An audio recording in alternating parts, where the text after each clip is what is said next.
ladies and gentlemen, we have our first of three keynote addresses, and the first is titled Global Risks, What Should the Asian Gold Market Worry About? To deliver the keynote address, may I invite on stage Chairman, London Bullion Market Association, Dr. Paul Fisher. Allow me to introduce Dr. Fisher. He's the first non-executive director, Chairman of LBMA. He brings with him a wealth of financial market experience following his 26 years at the Bank of England. Prior to joining the LBMA in September 2016, his last role was as Deputy Head of the Prudential Regulation Authority. Ladies and gentlemen, let's give a warm welcome to Dr. Paul Fisher, please.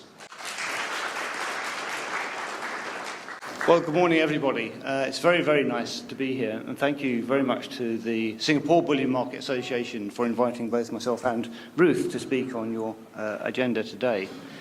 And as we've just heard, I used to be a central banker, 26 years, and we're famous for always looking on the downside and being gloomy and looking for the risks that are going on. So that's, in that tradition, that's what I'm going to talk about this morning. And I've picked out three particular risks to focus on. And these will all be personal views rather than views of the authorities or the LBMA. But the regulatory agenda, the monetary and fiscal policy side, and something which might surprise you, but climate change and sustainability, which happens to be a passion of mine. So let's have a look at what's going on. Now, we're something now like 10 years after the great financial crisis, which was globally its impact. I remember it had a huge impact on Singapore GDP in the first quarter of 2008, for example. And most of the attention in that time has been on the banking industry and on the capital regulations for the banking industry. But these great changes are influencing the way that markets are trading. In general, banks now are less able to use their balance sheets to support their clients, which is making it more expensive for end investors and more difficult for end investors to manage portfolios, for example. But I just want to focus, most attention is on capital, but actually I think the liquidity regulations have been more important. And we still have some risks there which could affect the way that global markets operate. Now, why do I think liquidity is more important? Well, even from the purpose of the regulations, when a bank goes bust, it runs out of cash before it runs out of collateral.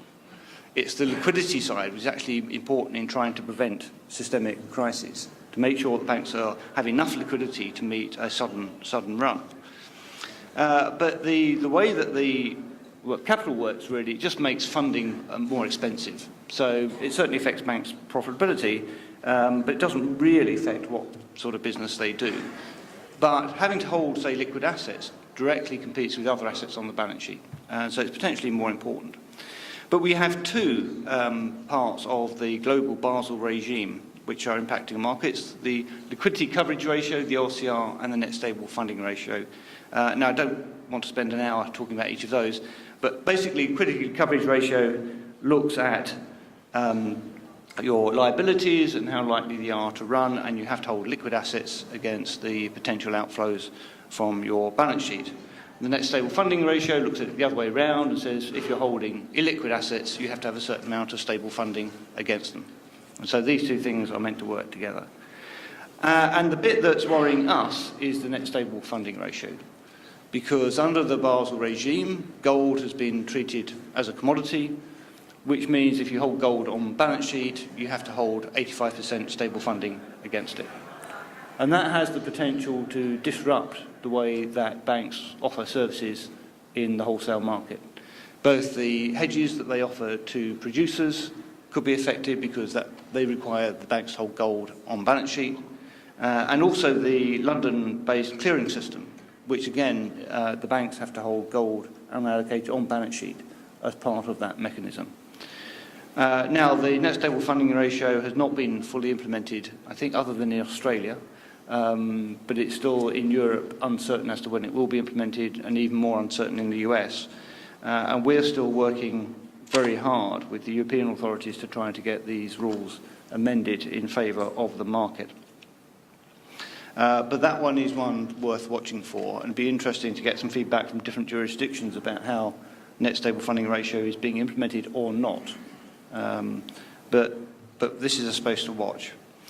Now, one of the things that episode brought to our attention is that when we go in to argue with some of the regulatory authorities about the way the precious metals market works globally, there's an absence of data to support the case, to demonstrate, for example, how liquid the market really is. So we're now working quite hard on improving the data provision. We have 2 initiatives in the field. We've already started to publish the holdings of the London vaults. That started last year, with the Bank of England leading the way by publishing its vault holdings. And so those statistics are now available. And the second initiative we're working on is essentially a trade repository, where the London and Zurich banks will be sending us their daily trading statistics. We will be compiling aggregate statistics that we can then publish to the market and use in our discussions with the authorities. And so that's part of our whole ethos of trying to lead the way on transparency, conduct, market integrity issues. And just some of the other initiatives we're focused on there, which are relevant to the Asian market. We now, for the first time, have a global code of conduct for trading precious metals, which we published last year for the first time. It's based very similar to the global foreign exchange metals code, which was developed by foreign exchange code, which was developed by the central banks and the market jointly. We have the London Good Delivery Standards, of course, which are to do with the physical integrity of gold. We have a new initiative looking at how to track gold. Particularly, we're worried about the risks from kilo bars and the integrity of that.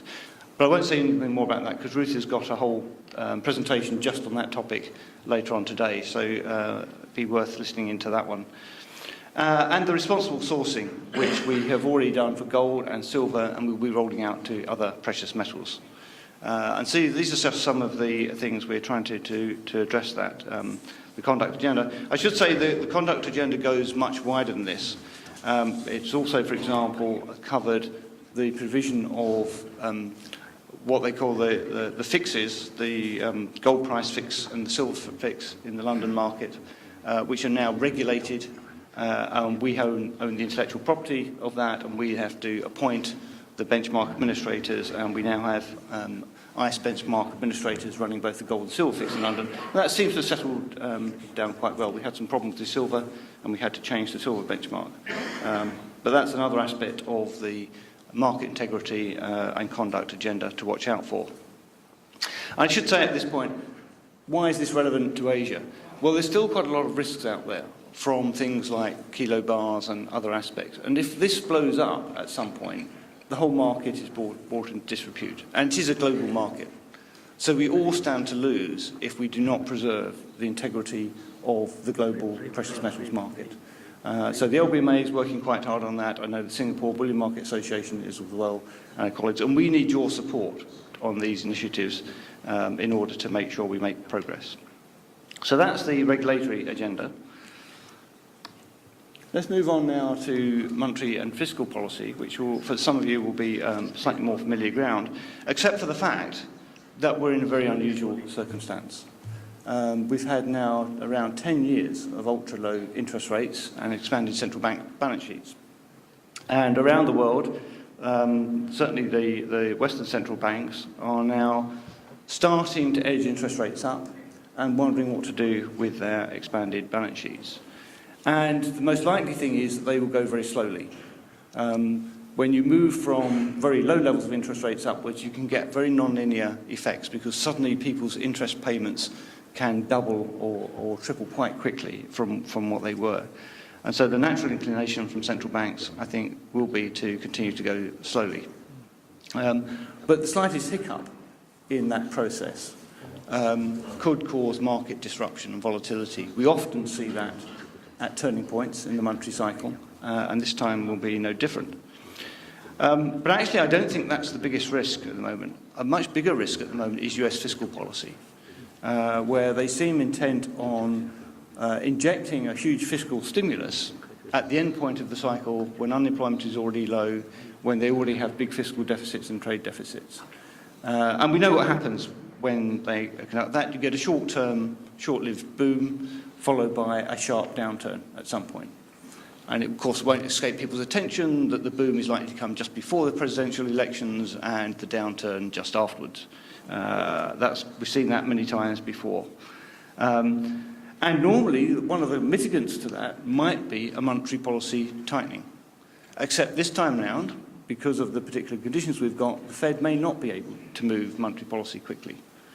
And so we will wait to see what happens, but this could end in tears. And it's particularly important for Asia, of course, because monetary policy in Asia is often targeting limiting exchange rate appreciation. And so US monetary policy can get imported into Asia via that route. So we could see quite a lot of volatility, and the authorities here will have to watch how appropriate their policy settings are. If the US is setting policy, what I would say inappropriately, that's going to cause problems for everybody else. So that's quite a big risk. And on top of that, we have the various political tensions in the world. And it's quite odd to think that if you look historically, the world is doing rather well, okay? Global living standards are probably on average higher than they've ever been. We've had now uninterrupted growth for the past 10 years. But there's still this sense of sort of impending doom all the time and things that could go wrong. You have political tensions in Asia, North Korea, and Japan, China, and so on. In Europe, we have the UK promising to leave the EU. It hasn't happened yet, may not happen, but it certainly looks likely. And the latest thing is issues around Italy and whether or not the EU itself will actually stay together. And all of these factors could, at some point, cause quite sharp volatility in financial markets, as indeed we saw last week with a big sell-off in Italian government debt. The problem for me, of course, is I can see all these things happening. I've got no idea what this is going to do to the market for gold. Gold tends to do rather well when you have political tensions or volatility in markets. And so I suspect this could be rather a boom period for those trading in gold. And if political tensions rise and economic problems arise somewhere else, that could help push the gold price up. But thank your lucky stars, I was a central banker, not a gold trader, because otherwise I'd lose money. So that's the monetary and fiscal policy setting. So basically, hold on for a rough ride, I think is the summary message from that. Now I'd like to move on to climate risks and sustainability, and hopefully I can demonstrate to you why this is an important topic for the Asian markets. Something has happened over the last 2 years or so. This topic has moved from being a niche political topic for campaign groups to something that's becoming mainstream in the financial agenda. It's now the topic of study at central banks, banking regulators, the G20, the Financial Stability Board, cities, states and governments everywhere are working on this, and China are one of the foremost forces in the world working on this. So this is highly relevant to Asia. The risks, we now have a framework for thinking about, come in three flavours. The physical risks, which you'd be familiar with, storms, floods, droughts. The world is certainly continuing to warm. Sea level is rising something like 3 millimetres a year, which over time will build up and threaten a lot of the world's global cities on the coast. And we've also got other sources of risk. The ones I'm particularly interested in are what we call the transition risks. And there's two flavours to that. One is that the structure of the economy is going to change, and this could happen quite quickly. And the most obvious things are we move from fossil fuel energy to renewable energy, or we move from diesel and petrol cars to electric cars. But there will be many other changes in goods and services as we move to a low carbon economy. And gold, in particular, and other precious metals may have a very important part to play in that. And a lot of the latest research, I know, is around nanotechnology and the part that precious metals may play in this. So this is a big business opportunity for the market to do research on. And I know people are working very hard on that. But the other aspect of transition risk is the policy risk. In 2015, governments promised to limit global warming to no more than 2 degrees. We haven't known exactly what they're going to do, but we are now beginning to find out. Last year, I sat on a high-level group on sustainable finance at the European Commission. That produced a report earlier this year. the Commission has since produced an action plan and legislative proposals to address sustainable finance within the European Union. And those ideas are being looked at elsewhere. China actually has already got a strong record on changes in its economy. And the message here is these rules and regulations are coming your way. So you need to watch out for them because it's a growing industry. We have two initiatives in the market to help with this. At the LBMA, we have our responsible sourcing guidance, and this year we plan to put more environmental issues into the responsible sourcing guidance as we continually to update them. So that hopefully will be quite helpful. We expect LBMA members to abide by the responsible sourcing guidance as they sign off on it, and so that should all go through into the market. But the World Gold Council is also preparing a report on the impact of climate change on its members, and that should be out shortly. And we're talking to them about that. And the risks there, particularly to the producers, are fairly clear. The fossil fuel extraction industry will come under serious pressure and a reduction in asset values. And the precious metals extraction industry needs to distance itself from the fossil fuel sector and demonstrate much better practice. And the precious metals sector is undoubtedly an intensive energy user. It's relatively small in the global scheme of things and produces very high value outputs, but nevertheless it does use a lot of energy. And that just means there's a huge opportunity there to move towards more sustainable energy sources and more efficient production techniques. And the best firms in the industry are already working on that.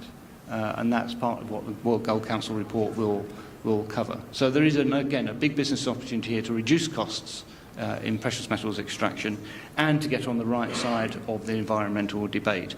And it's much better to be on the front foot and be ahead of the regulators rather than waiting for them to come knocking, telling you what to do. So that's the third risk, which I very much commend you to look at. I won't go into all the details. There's various reports online. If anybody's interested, I can send you lots and lots of links to what's actually happening in the global economy. Now, I just want to do, in this global world, global market with all these risks, what are we doing? We're doing quite a lot now, increasing our outreach. This slide just has a number of the forthcoming events from the LBMA and some of our communications enhancements. That includes doing some translation of some of our documents into some other important languages. And I can also announce today, those of you who don't know, we now have a permanent representative in Asia, Jeremy East, working out of Hong Kong to represent the LBMA in the region and to help tie some of this together. And we will continue to work with our colleagues in institutions like the Singapore Bullion Market Association and the China Hong Kong stock, the Shanghai Exchange and so on, in order to further the aims of the global market. So that's just about it from me. I look forward to seeing a lot of you in Boston for our conference in October. Thank you very much for listening.